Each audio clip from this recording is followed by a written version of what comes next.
Hello everybody, my name is Kyle, or Nature Kyle, from Chewonki's Traveling Natural History Program, and I'm here with our bird of the week.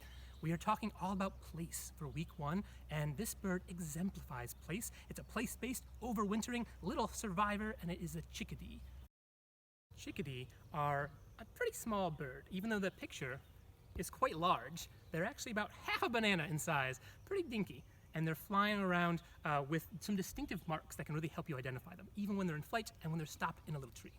So look for that black cap of the black cap chickadee. Both Carolina and black caps have these black markings, but that distinctive black cap, that larger head, and the little black bib under the beak are going to be really great indicators, along with the white sides of the head there.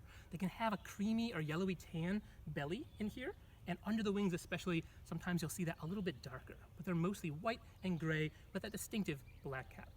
A true place-bodied creature here in Chewonki. This is the state bird of Maine, and also I believe of Massachusetts. Chickadee are found across the country, so you can see them from the west coast to the east coast here where we are, but they also travel down a little further south. If you're further than Ohio, you probably have chickadee around, but you may see a different one, the Carolina chickadee. They look very, very similar, but the black-cap chickadee is a little larger, and they have a slightly different call. So their call is a two-toned fee-bay call that sounds a little bit like this. Fee-bay. Just like that. It can be easy to miss among the trees there, and sometimes maybe confused for an eastern phoebe.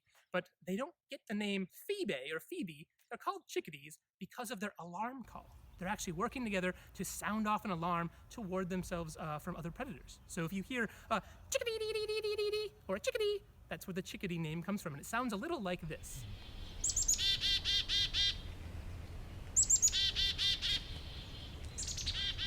The little chickadee is going to be pretty gregarious. It's going to be a social bird, so you're often going to see these birds together with a lot of other chickadees flying around and calling to one another to make sure that they are aware of food and the predators that are about, any kind of interaction in their habitat. They're going to be communicating to one another to make sure they're feeling safe.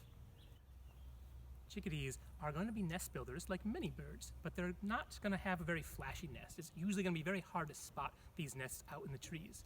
They're using all sorts of natural materials, some dried grasses and small twigs, to weave a nest that's a small cup or basket for them to be hiding in and having their eggs inside. And it'll usually be kind of covered up by the downy feathers that they lay in there, which makes it very soft for the babies. But the nest itself, because of the natural materials, it's going to look very, very camouflaged. It's very hard to spot. And usually, they're actually putting some thought into how camouflaged it is. They'll be taking materials that will match their surroundings, and they'll even take a different colored object and mix it in to make sure it's not all one color. So that mix of the coloration and shading is going to make a more dynamic camouflage to break up its shape and keep it very, very hidden.